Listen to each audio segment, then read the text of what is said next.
What's up guys, it's Jaky here. Welcome back to another movie review. This is the first one on this channel. I promised I'd do movie reviews eventually. Today, we're doing Backrooms. Now, it's been a couple hours since I've seen the film. It is currently 1:52 a.m. I was like, I still remember it very vague, very well. Why not do a review? And I thought, why not do it literally in the Backrooms. This is the best representation of the Kane Pixels backers. What the fuck was that? There are entities in this one, by the way. This isn't just one like you walk around in. I think I'm gonna move from this spot.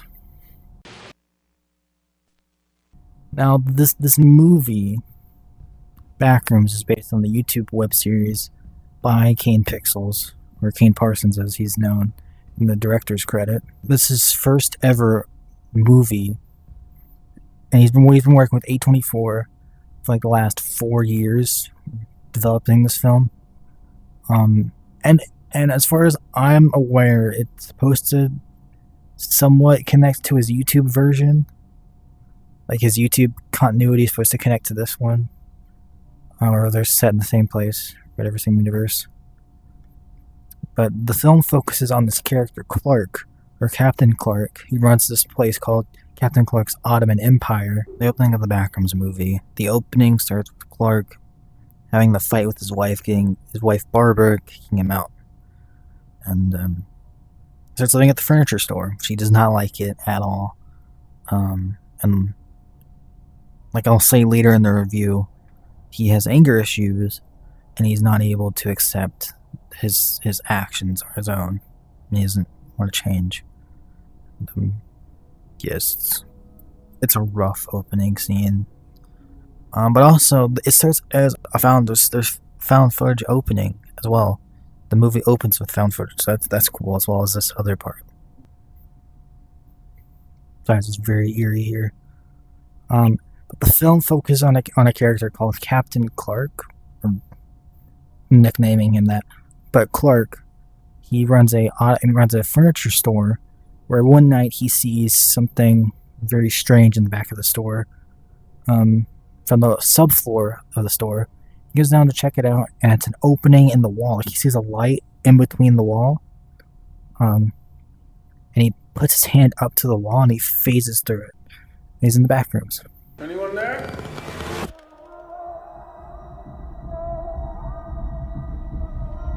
Look, I know how this sounds, but you gotta understand, it's massive in there. I'm not saying I don't believe you. Okay, I'm gonna come back here with proof. All right, you feel me? Yeah. Follow my lead. Clark, what is this? That's what I'm trying to figure out. So Clark spends most of his nights, because currently he's not living at home. His wife left him, so he's been living at the furniture store. So Clark starts mapping out Backrooms, right? So it's him. He explores it. The openings, like he's like walking around all these different rooms. He tries to map out the place, right? Because he says he goes there every night. Meets with this therapist after a couple of nights of mapping out the place, and he tells his therapist Mary, who's this other character that the movie focuses on. I would say 3 characters. This is a spoiler review, by the way. Clark, Mary, and Phil. Phil not as much, because Phil is more like more or less more towards the end, where he takes more screen time. More in the beginning of the film, he's more like just, you know, of his existence, but you don't know much about him or his name yet. But I would say 3 characters, Phil being the less focus of the story.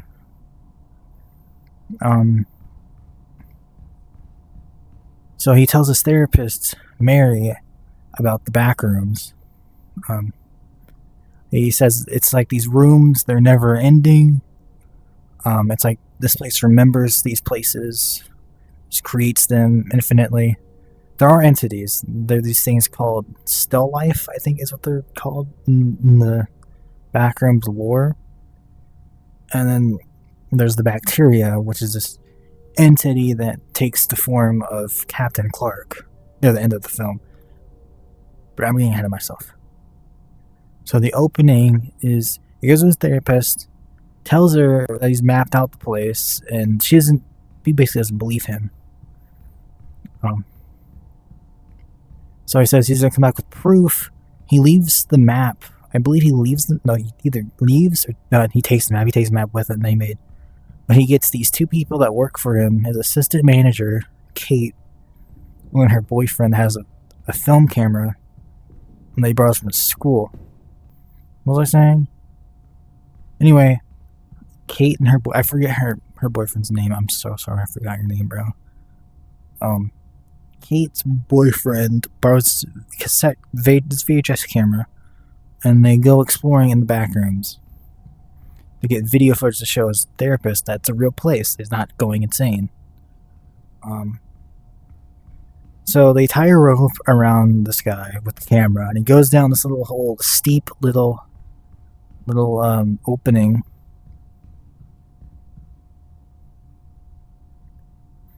As he's going down there, it's filled like laundry everywhere. I don't know why there's laundry everywhere down there. Just a bunch of laundry. I'm skipping a couple things. So I'm just kind of give you a basic rundown of the story without giving literally every single detail. But he sees like this laundry. He sees the cardboard cutout that was destroyed by what I'm assuming was the bacteria, which obviously it was, that Clark saw previously as he was trying to escape the first time he walked in there. But anyway, I'm fast forwarding through a couple things just to give like you the basic short version. So as a kid, he's down there looking at all this laundry, and like so it smells, and there's like cardboard stuff, like I said. He sees a light flicker in the back, and there's this tall creature comes out, and it's the bacteria.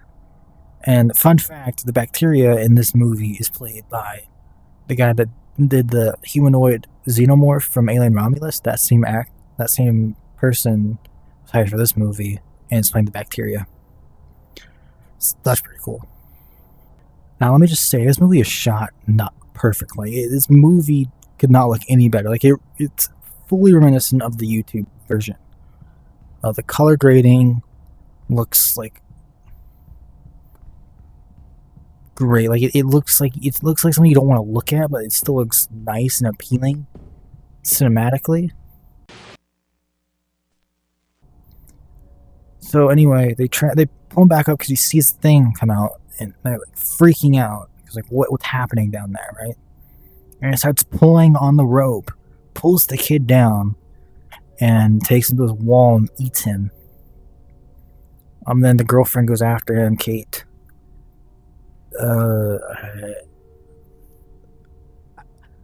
I think she like hides in a room or gets lost down there. I don't really remember what happened to her. Like Clark gets the camera, but it's dropped in a way because this is from the VHS point of view. So the camera's dropped, not really facing them completely. Clark picks it up, runs back up, leaves her, and he gets lost somewhere. Like looks to be like a house, and then ends up in like a pool room. So it's not the complete pool room, but it's one of the many rooms in the pool room's level, I would assume. And he gets stuck in there. And the camera, as he's exploring the pool rooms, trying to get out, and he hears Kate through the wall. He's like, Kate, I can't see, but you can see me. Do you see any doors? Do you see hatches or whatever? And she says no. And then you hear a thing pick up the camera because the camera's facing Clark as he's at the wall, trying to see how he can get Kate into that room with him.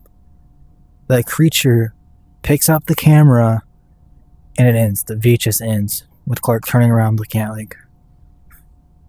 Then it cuts back to Mary, tells a little bit about her story, about her growing up, stuff like that.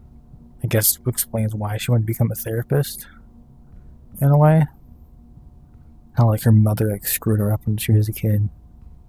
Her mother like mental problems. I guess that's what inspired her to be a therapist.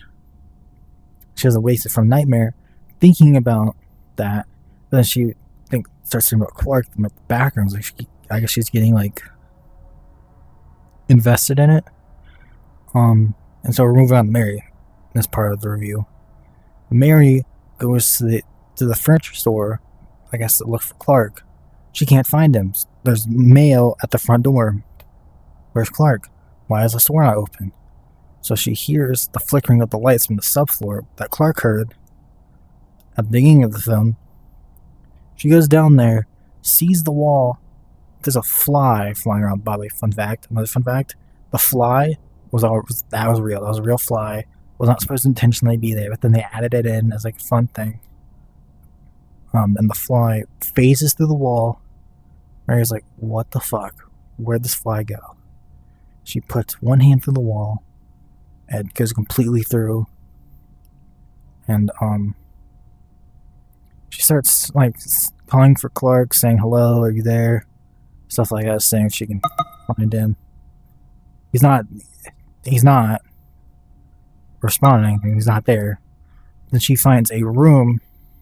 She finds a room with writing on it, and it's like something like I'm not gonna be accurate, but I'm just give like an example of what I think it was saying.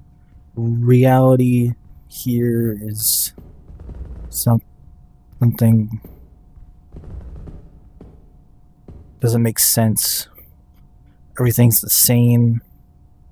Nothing is what it seems. But a crazy writing on the wall, this crazy bacteria-looking figure holding up a person, and other people in a window drawing, and a bunch of random words, random shit drawn on. And she hears Clark. Clark comes out, says, "You're being too loud." And they start talking. I don't remember what they talked about, but I know she talked about, like, where are we?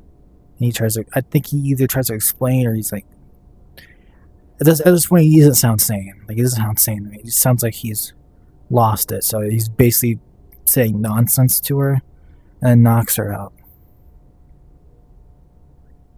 Dude, I don't know what happened to Clark after that VHS camera, but he's not the same at this point in time. So we get to another point in the movie where they're sitting at this dining room table in a house. Actually, you know what?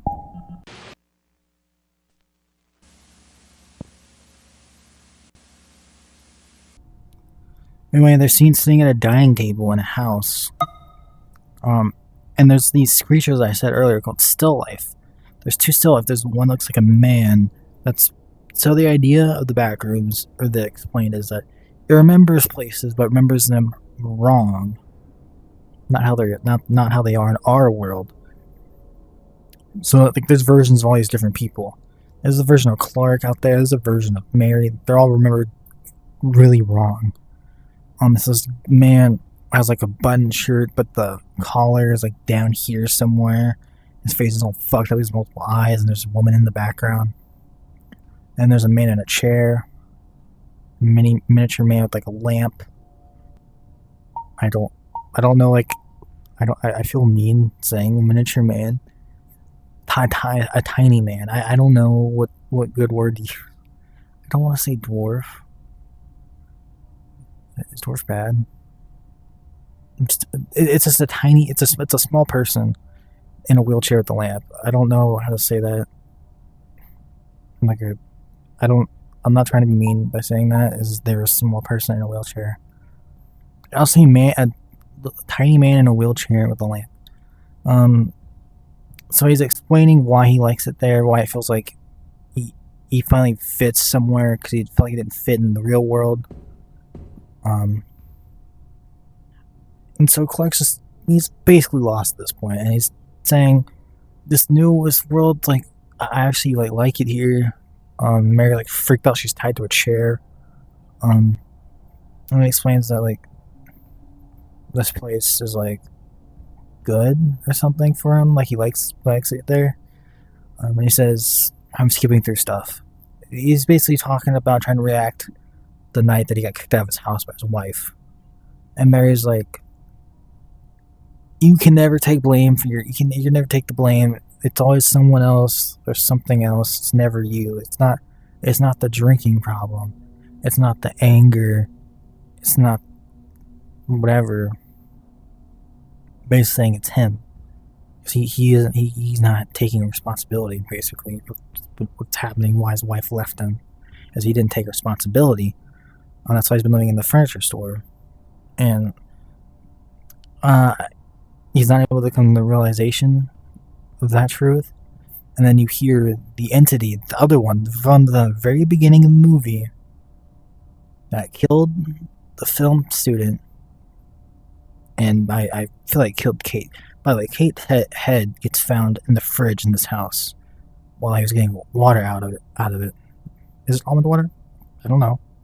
But anyway, he's going to get a glass of water, and Mary screams and sees Kate's head in there. But that was a little bit before what I just said. So anyway, after this little reenactment of that night that Clark is trying to recreate with Mary, which is really weird. Why would he? I don't know why he would do that. Like, it's very strange. But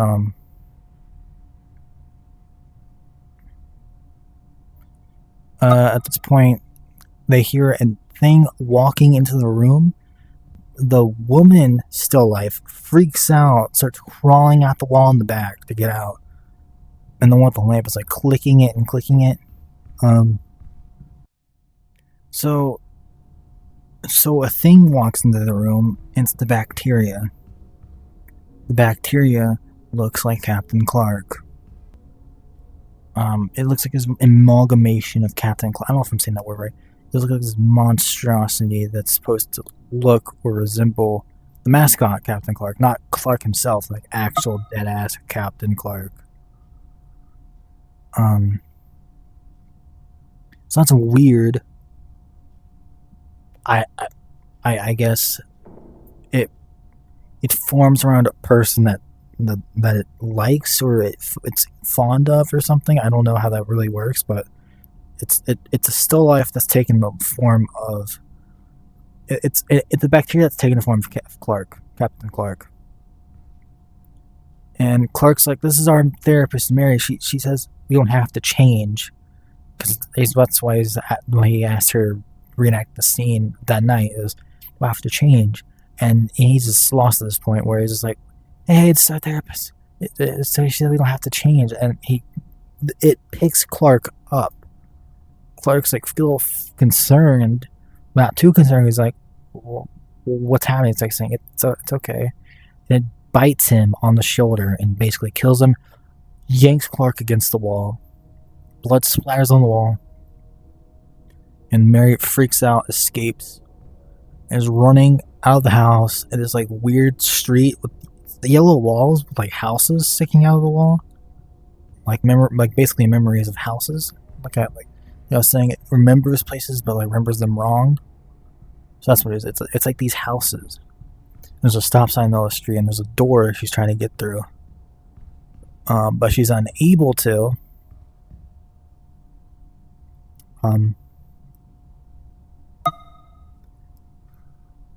the bacteria comes out, sees Mary, is dragging Clark's lifeless body across the floor. And by the way, early in the movie, you do see Phil a few times watching TV, where you see him looking back at video of Clark from the camera that he sees, where he finds the bag at the beginning. Phil is an Async Research Institute employee, so he's watching TV with his family, sees the Captain Clark ad, and that's when you're introduced to the guy watching the webcams at the beginning of the film that you see from behind. That was Phil, but you don't know his name until later on in the movie. So back to Mary. She finally finds a door she can get through. The entity is still trying to get to her. She's in this like empty room where you can look down and there's like nothing. It's like the outskirts, it's like the behinds of the walls where like is an endless void. If you fall down, like you just like die probably, like in the endless void. And so she sees these stairs going up into the ceiling, like a little door hatch. The thing's trying to break down the door that Mary went through. So she goes and climbs up these stairs, goes through it, and she got away from it. after it finally broke down the door. So at this point, she still hears it. She ends up in a version of Captain Clark's Ottoman Empire. Very, very strange. And she sees all this stuff, like she can't get out because it's like the store, but the doors to get out are the yellow wall. So as she's like trying to find a way out, looking around, she sees these weird oxygen looking tanks, hydrogen tanks, these blue tanks with the cardboard cutout of the caveman. Like there's just caveman things everywhere for some reason. There's a second time it's been seen, or second or third. There's this one in the middle, and it plays like this foreign language, I guess, to draw the attention of the entities. It has like a webcam on the front of it, and if it gets broken, it alerts the people watching it. So as it's coming in there, it destroys the cardboard cutout, sets off this like alarm system. These tanks go off, spray the entity as she's like trying to escape from it again because it's still trying to grab her. It tackles her, and she hits it with this rock she had since she was little from earlier from her house when she was a kid. She smashes this rock into the bacteria's head, bacteria version of Captain Clark, knocks it off of her, and then escapes to this back little area into a room where it has like a tropical background and these async hazmat suit people. She's basically about to pass out back there. As she passes out, you see them rushing in, spraying the entity with stuff so it knocks it out. They grab her, and you see her getting pulled through the threshold. And that's when we finally see character Phil. We see Async.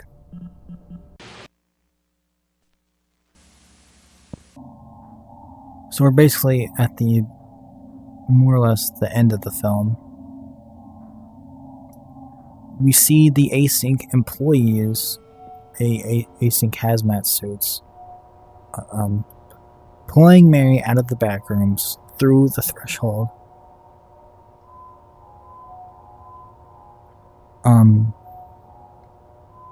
And it's a bunch of scientists and hazmat people standing there looking at her like, who the fuck is this one? How'd she get in there?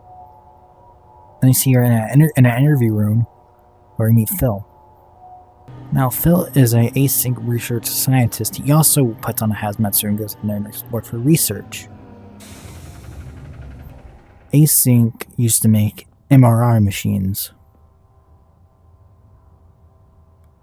Now they do much more than that. And they explored this place. They call the Backrooms. So he's questioning Mary, like, how'd you get back there? Just a lot of questions to what were you looking for? And talking about these portals opening, these doorways, all to the Backrooms opening all over the place. It's not just the Ottoman Empire, there's doorways all over the place just opening. And he shows her a picture of the Ottoman Empire store. Is this where the door is? She confirms yes. Is this Clark, the guy you're looking for? She says yes. And she keeps asking what's going to happen to me. The guy looks nervous and looks at the glass, the investigation glass or whatever, the interrogation glass. Like, can I say this? Like, in his head, thinking, can I say that? And he says, Phil, it's not up to me what happens to you. So as he's like still explaining stuff about what they do, how they both explored the place, the audio starts to like tune out, and it's just zooming on her face, kind of shaking like a weird smirk while looking down, not really paying attention to the film anymore. And it's just like it just ends. You know, like it just ends with her like sitting in the investigation room. Not sure he's gonna be in the sequel or not, but I would say it was a pretty good movie. I liked it a lot. Clark, I would say it deals a lot of like mental problems, maybe mental health issue area of like figuring out stuff. I'm not sure. It feels very like psychological, like dealing with like change or whatever, in terms of like yourself and wanting the ability to change. It also does with like facing your past in a way.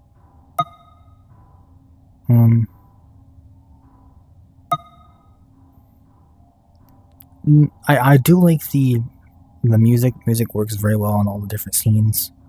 Cinematography is great. The DP does a great job. Kane, I heard, was a great director. Really think it was a really well shot movie, well directed. The actors all did a great job. I really especially liked. I don't know her name, but the actress who plays Mary, I liked her performance as the character. She did a really good job, especially near the end where it's her in the backrooms. I think she did a fantastic job acting scared, acting confused, and our conversation with Clark, her argument, just like saying, "Fuck you, it's your fault. You're your brain." Is one of the lines she said, something like that. When they're doing the enactment scene, all that performance was really great. That one scene was really great. Phil, even though he wasn't showing a lot, I do think that character was pretty cool to have the movie be I don't think it was focused on 3 characters. I'm just saying it feels like it was focused on these 3 people, like the most. But you spend less time. You spend least time with Phil. Phil's a very interesting character. It'd be pretty cool if he did the second movie focused on an async employee, like it says, as a regular person, like an actual like async worker or whatever. That'd be pretty cool. So it was cool to see that. That it was partially focused on a very small amount of time, but focused on a character that actually works for the company. That's pretty cool. So as far as I know, most of it was made realistically. They built most of it like practical sets, and some of it was made in Blender. I think I could tell it was made in Blender if I looked hard enough. But I know majority was realistically made. It's very cool that A24 was able to do that, given that big of a budget for like a very young director to like build out a gigantic set like that. I do know people got lost every once in a while on set. I just think it's funny that happened. Yeah, I did like the movie, so the movie's pretty good.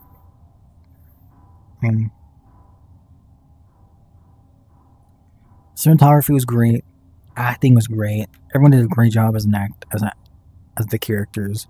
The entities were pretty cool. All the different rooms of the back rooms, like rooms, I guess, in like the different areas of the main level that we're focused on throughout the film. Really cool. All the different like areas in that one are cool. Like they're lit great. All weird, all over the place, all the different things that happen, all different sounds, all the different things that make like the environment and like the area, like the tone of the area change and make you like feel like, oh shit, the tone's different in this place than it is in that other one. Really cool. I like the sound structure or whatever. Very, very, very well done. And sound-wise, sounds are greatly used in this film.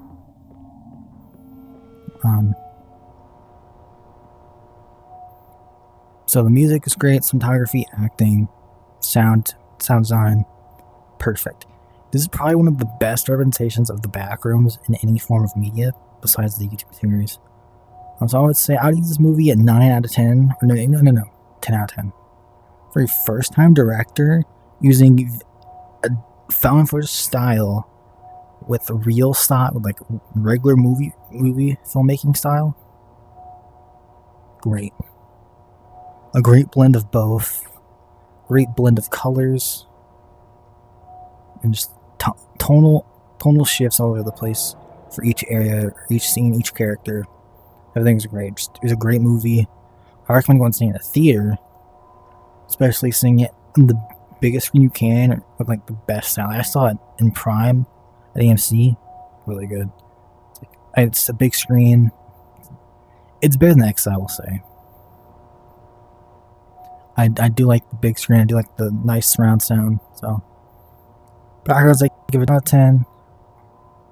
Backrooms, I give it 10 out of 10 score, and you should go see it in a theater.